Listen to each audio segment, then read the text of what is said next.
Shalom Bruchim Habaim. Welcome to this video. Today we are going to talk about the verbs that are based on this root.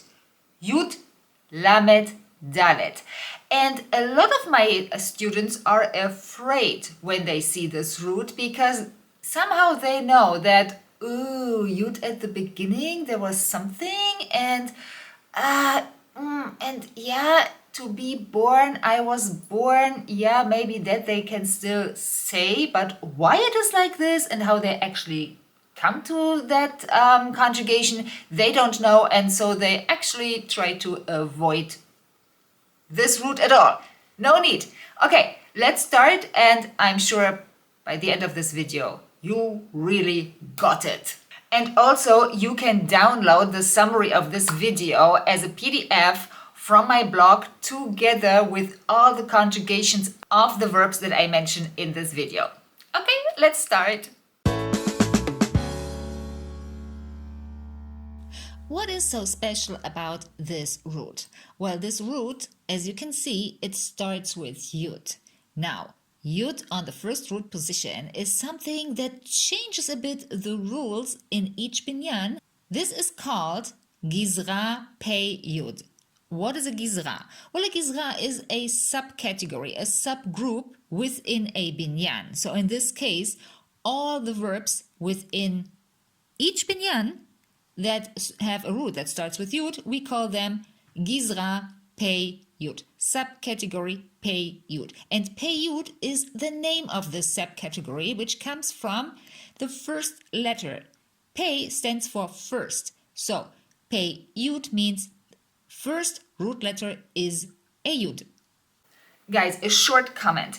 If you are still in doubt about what is a gizra, what gizra are there, why do I need to know? Well, why you need to know is because when you see something like this, a yud at the beginning, that should make an alarm go off. Maybe you don't remember exactly the rules, but at least you're not shocked when you see that there is something that is not according to the norm. So if you still have these doubts, please do yourself a favor and look into Gizra. I have a book where I have listed all the rules and the Gizra are part of it. Of course, if you want to go further and really into depth, there is my course. You can make a 3-month challenge, or you can spread it out and make it much slower, as slow as you want. There's lifetime access, but without understanding what the influence of Gizra is on Hebrew verbs, you will always have doubts and struggle. And there is an easy solution to that. Okay, now we come back to our main subject. How many binyanim do we have? Well, we have 2 major binyanim. What I mean by major is that they are on the higher position of the frequency ranking. Then we have 2, which are, good to know verbs. It's a good, these are verbs that are used. They are not spacey, but they are not used so very often. You will soon see why. And we have one verb that comes from a binyan with this root. It's nice to know. Okay, so let's see. The really important ones are to be born and to give birth. So these are the 2 verbs that are most used from this root. I'm not saying words, it's verbs, okay? And then we have to assist in childbirth and to father. And the last one is to act childishly.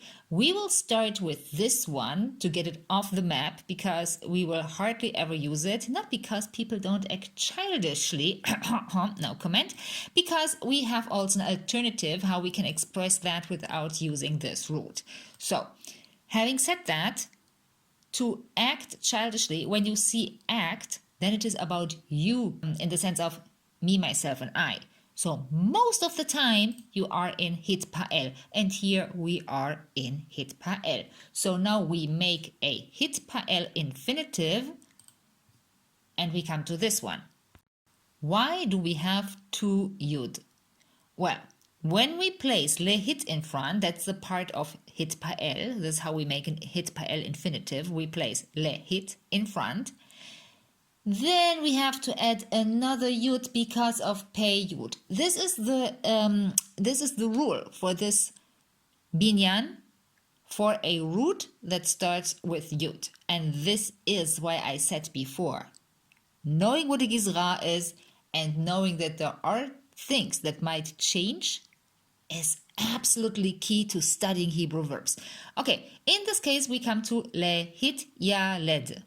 Okay, now why did I say this is not so common? Yes, you can use it, but there is another verb that is, let's say, used as an alternative, which is lehit naheg keyeled. Lehit naheg is to behave, so that means to behave like a child. Lehit naheg keyeled.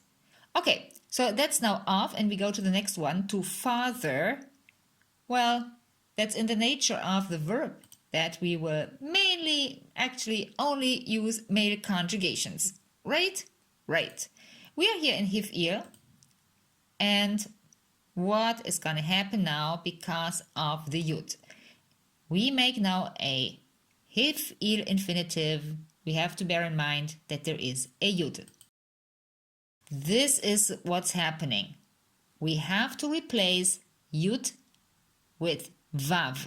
This is the rule. This is the pei yud rule for hif'il. Because hif'il is actually lamed hey and a yud, but further on in the verb, right? So, and then we come to leholid. Okay? So, leholid, and then when we go to the present tense, we have molid and molidim. Because women are not fathering babies, right? Right. Okay, to assist in childbirth, that would be the next one we talk about, is mostly female. I'm saying mostly because there are also, I guess, I don't know, never heard about it, but there is actually the term accoucheur, which is a male midwife. So, hey, we leave that open, but most of the time we are in the female conjugation pattern. And we are in PL. We still have the yud. And how do we make now a PL infinitive? We have to add another yud here as well to make it into PL with a yud at the beginning of the root. Because PL only needs lamed, but we have another yud that we need to place. Okay, and then it is leyaled. Leyaled, and then in present tense it is meyaled, meyaledet, and here we come. Meyaledet. It means she is assisting in childbirth, but it also means she is a midwife. And then it is meyaldim and meyaldot. Midwives, it can also mean. Okay, great. Now we come to this verb here, to give birth. Well, that's evident that here we only need the female conjugation pattern. We are in pa'al, and pa'al with a root that starts on yud changes everything. This is your infinitive. You take away the yud and you add a tav at the end. Yes.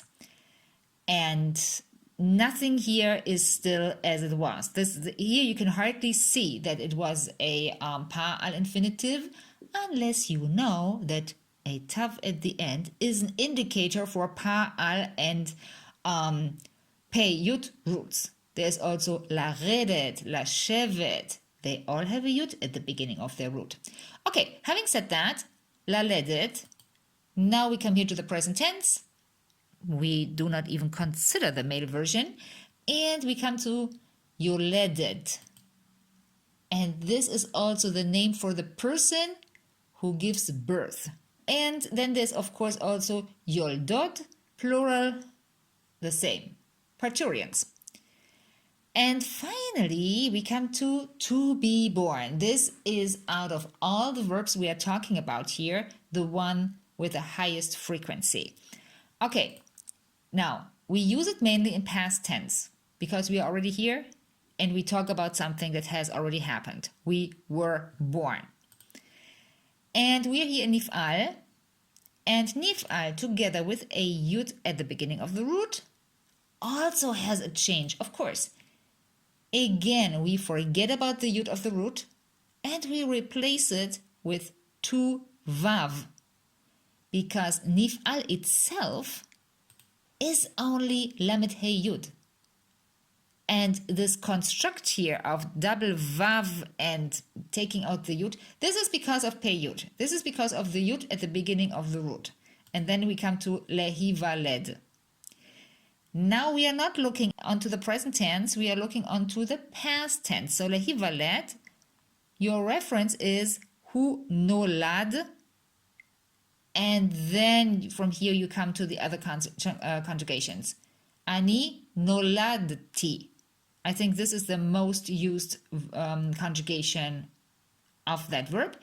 And then it goes down to, from noladati, it is noladta, noladet, nolad, nolda, noladnu, noladtem, noldu.